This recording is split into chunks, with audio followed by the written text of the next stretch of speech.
Hello friends, welcome to நாகுவின் சமையல். நம்ம இன்னைக்கு பேக்கிங் கிளாஸ் 12ல் விப்டு க்ரீம் பவுட்ரு வச்சு நல்லா ஈஸியாக வீட்டிலேயே எப்படி விப்டு க்ரீம் பண்ணுறதுன்ட்டு இப்போ பார்க்கலாம்.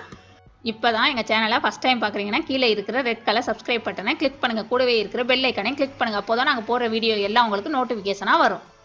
நான் இன்றைக்கி எடுத்துருக்க விப்டு க்ரீம் வந்து ட்ரீம்ன்ற கம்பெனி தான் நான் எடுத்திருக்கேன். நீங்கள் எந்த கம்பெனி பவுட்ரு வேணாலும் யூஸ் பண்ணிக்கலாம். அதுக்கு பதிலாக இந்த பாக்கெட்டில் வந்து 2 பாக்கெட் கொடுத்துருப்பாங்க நம்மளுக்கு சின்ன சின்னதாக. அது ஒரு பாக்கெட்டோட அளவு வந்து 36 கிராமு. நம்ம வேணுங்கனாக்கா ஒரு பாக்கெட் கூட யூஸ் பண்ணிக்கலாம், இல்லைன்னா 2 பாக்கெட்டை கூட யூஸ் பண்ணிக்கலாம். ஆனால் நான் வந்து இன்றைக்கி 2 பாக்கெட்டும் தான் யூஸ் பண்ண போகிறேன். இப்போ ஓப்பன் பண்ணி காமிக்கிறேன் பாருங்கள். இந்த மாதிரி சின்ன சின்னதாக 2 பாக்கெட் இருக்கும் அதுக்குள்ளே.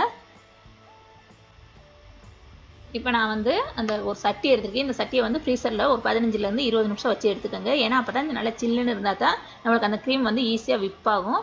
அதே மாதிரி கொஞ்சமாக ஐஸ் க்யூப்ஸ் எடுத்துருக்கேன். இந்த மாதிரி க்யூப்ஸ் சேர்த்தாலும் பரவாயில்ல, இல்லை ஒரே முழு கட்டியான ஐஸ் சேர்த்தாலும் பரவாயில்ல. இப்போ நான் வந்து கொஞ்சம் நார்மல் வாட்டர் தான் ஊற்றுறேன். நார்மல் வாட்டர் ஊற்றினாலும் பரவாயில்ல. அப்படி இல்லைனாக்கா நீங்கள் வந்து ஜில் தண்ணி கூட இதுக்கு பதிலாக யூஸ் பண்ணிக்கலாம். அதே மாதிரி நம்ம இதுக்கு யூஸ் பண்ணுற அந்த விஸ்கையுமே நம்ம ஃப்ரீசரில் வச்சு எடுத்துக்கணும், நல்ல ஜில்லுன்னு இருக்க மாதிரி. இப்போ இதுவே ஒரு 15லேருந்து 20 நிமிஷம் வச்சு எடுத்துக்கோங்க. இப்போ நான் வந்து அந்த 2 பாக்கெட்டையுமே ஓப்பன் பண்ணி அந்த சட்டியில் சேர்த்துட்டேன், நம்ம மேலே வச்ச அந்த சட்டியில். இப்போ ஒரு பாக்கெட்டுக்கு வந்து 1/2 கப் அளவுக்கு பால் வந்து யூஸ் பண்ண சொல்லி என்னோட அந்த பாக்ஸில் வந்து போட்டிருந்தாங்க. நீங்கள் வந்து உங்கள் பாக்ஸில் என்ன போட்டிருக்காங்களோ அதுக்கு தகுந்த மாதிரி பாலோ தண்ணியோ எது சேர்க்க சொல்கிறாங்களோ அதை சேர்த்துக்கோங்க. நான் இப்போ 2 கப்பு இது பாக்கெட் எடுத்ததுனால 1 கப் அளவுக்கு பால் சேர்க்குறேன். ஒரு பாக்கெட்டுக்கு 1/2 கப்புங்கிறதுனால 2 பாக்கெட்டுக்கு 1 கப்பு. நல்ல ஜில்லுன்னு இருக்க பாலாக சேர்த்துக்கோங்க. ஜில்லுன்னு இருக்க பால் வந்து சேர்த்துட்டு 4 நிமிஷத்துக்கு நம்மளுக்கு வந்து பீட் பண்ண சொல்கிறாங்க. இப்போ வந்து ஃபஸ்ட்டு வந்து நம்ம வந்து எந்த ஒரு விப்பிங் க்ரீம் பண்ணவே லோ ஸ்பீடில் தான் நம்ம வந்து ஆரம்பிக்கணும். போக போக மெதுவாக ஸ்பீடை வந்து கூட்டிகிட்டே போகணும். இப்போ ஃபஸ்ட்டு 1ல் வச்சு தான் நான் வந்து ஆரம்பிச்சிருக்கேன். இப்போ விப் பண்ண ஆரம்பிச்சாச்சு பாருங்கள். பீட்ரு வச்சு பண்ணுறேன். நீங்கள் இது பதிலாக விஸ்கோ ஃபோர்க்கோ எது வேணாலும் வச்சு பண்ணிக்கலாம். ஆனால் அது கொஞ்சம் டைம் எடுக்கும். இதுனாக்கா நம்மளுக்கு கரெக்டாக 4லேருந்து 5 நிமிஷத்துக்குள்ளே விப்பாயிரும். இப்போ பாருங்கள், இந்த மாதிரி கொஞ்சம் க்ரீமியாக வந்ததுக்கப்புறம் நம்ம வந்து 1 டீஸ்பூன் அளவுக்கு வெண்ணிலா எசன்ஸ் சேர்த்துக்கணும். அது சேர்த்தோம்னா நல்லாயிருக்கும், ஒரு இது ஃப்ளேவர் வந்து நல்லாயிருக்கும் அந்த க்ரீமில். அதுக்காக தான் சேர்க்குறது. அதையும் சேர்த்துட்டு நல்லா கொஞ்சம் கொஞ்சமாக ஸ்பீடை கூட்டி இந்த மாதிரி பண்ணிகிட்டே வாங்க. இப்போ பாருங்கள் நம்மளுக்கு எவ்வளோ அழகாக லேயராக வருதுன்னுட்டு. இந்த நேரத்தில் நீங்கள் வந்து இனிப்பு வந்து கரெக்டாக இருக்கா அந்த விப்பிங் க்ரீமில் அப்படின்னு சொல்லிட்டு நீங்கள் வந்து டெஸ்ட் பண்ணி பார்த்துக்கணும். ஏன்னா இந்த பாக்கெட்லேயே கொடுத்துருக்காங்கன்னு சொல்லி எங்களுக்கு வந்து போட்டிருந்தாங்க, அதனால நான் வந்து சேர்க்கலை. நீங்கள் வந்து உங்களோட பாக்கெட்டில் என்ன எழுதியிருக்காங்களோ அதுக்கு தகுந்த மாதிரி சேர்த்துக்கோங்க. இந்த இனிப்பே எனக்கு வந்து போதுமானதாக இருந்துச்சு. அப்படி பத்தலைனாக்க இந்த நேரத்தில் நீங்கள் வந்து கொஞ்சம் ஜீனியோ இல்லை கார்ன்ஃப்ளவர் வந்து கொஞ்சம் தண்ணி ஆகிற மாதிரி இருந்ததுன்னா கார்ன்ஃப்ளவர் கூட 1 ஸ்பூன் சேர்த்துட்டு நம்ம வந்து விப் பண்ணலாம்.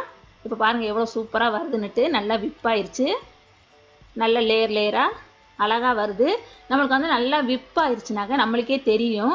கை வந்து நம்மளுக்கு அசைக்க முடியாது, ரொம்ப கஷ்டமாக இருக்கும் அந்த இது வந்து விப் பண்ணுறதுக்கு பீட் பண்ணையில். அதை வச்சு நம்ம தெரிஞ்சுக்கலாம். இப்போ பாருங்கள், நல்லா இது வந்து 5 நிமிஷம் ஆச்சு எனக்கு, 4லேருந்து 5 நிமிஷம் ஆச்சு. கரெக்டாக அவங்க போட்டிருந்த டயத்தில் விப்பாயிருச்சு. இந்த மாதிரி எடுத்தோன்னாக்க அந்த ஸ்டிப் பீக் வந்து வரணும். நம்மளுக்கு எவ்வளோ சூப்பராக வந்திருக்குது பாருங்கள். நம்மளுக்கு விஸ்கிலேருந்து அது வந்து க்ரீம் வந்து கீழே விழுகக்கூடாது, அந்த அளவுக்கு நம்ம வந்து பீட் பண்ணிக்கணும். இப்போ பாருங்கள், ஸ்பேச்சுலாலையும் எடுத்து காமிக்கிறேன். இந்த மாதிரி திருப்பினோம்னா கூட கீழே விழுகக்கூடாது, அந்த மாதிரி நம்ம வந்து விப் பண்ணிக்கணும். இந்த மாதிரி பண்ணினாலே போதுமானது. இதுக்கு மேலே பண்ணாதீங்க, ரொம்ப ஓவராக பண்ணக்கூடாது. இது நம்ம வந்து க்ரீம் வந்து பீட் பண்ணதுக்கப்புறம் ரொம்ப சூடாக இருந்துச்சுனாக்க, சூடு காலமாக இருந்ததுனாக்கா நீங்கள் வந்து வெளியில் வச்சிங்கன்னா மெல்ட் ஆயிரும். அதனால் ஃப்ரிட்ஜில் வச்சுருங்க. அப்படி இல்லை கொஞ்சம் குளிர்காலமாக இருந்ததுன்னா நம்ம வெளியிலே கூட வச்சுக்கலாம். இப்போ நான் வந்து ஒரு நோசில் தான் எடுத்துருக்கேன். எடுத்துகிட்டு பைப்பிங் பேக்குக்கு பதிலாக சும்மா நார்மலான ஒரு பேக் எடுத்துகிட்டு அதில் வந்து அந்த க்ரீம் ஃபுல்லாக ஃபில் பண்ணிவிட்டு இப்போ பாருங்கள் நான் போட்டு காமிக்கிறேன் எந்தளவுக்கு நல்லா ஸ்டிஃபாக இருக்குன்ட்டு பாருங்கள். நல்லா அதே மாதிரி போடுறதுக்கும் சூப்பராக வந்துச்சு. விப்பிங் க்ரீம் வந்து நிறைய பேருக்கு வந்து லூஸ் ஆகுதுங்கிறாங்க. இந்த மாதிரி பவுட்ரு வாங்கி யூஸ் பண்ணி பாருங்கள் நீங்கள். ரொம்ப ஈஸியாகவும் இருக்கும், நல்லா மெல்ட் ஆகாமல் நம்மளுக்கு நல்லா ஸ்டிஃபாக இருக்கும், போடுறதுக்கு நல்லா வரும். பாருங்கள் எவ்வளோ சூப்பராக போட வருதுன்னுட்டு. நீங்கள் உங்கள் பாக்கெட்டில் என்ன கொடுத்துருக்காங்களோ அதை ஃபஸ்ட்டு படித்து பார்த்துட்டு அதுக்கு தகுந்த மாதிரி நீங்கள் வந்து செய்ய ஆரம்பிச்சிங்கன்னா நம்மளுக்கு வந்து சூப்பரான விப்பிங் க்ரீம் நம்மளுக்கு ரெடி ஆயிடும்.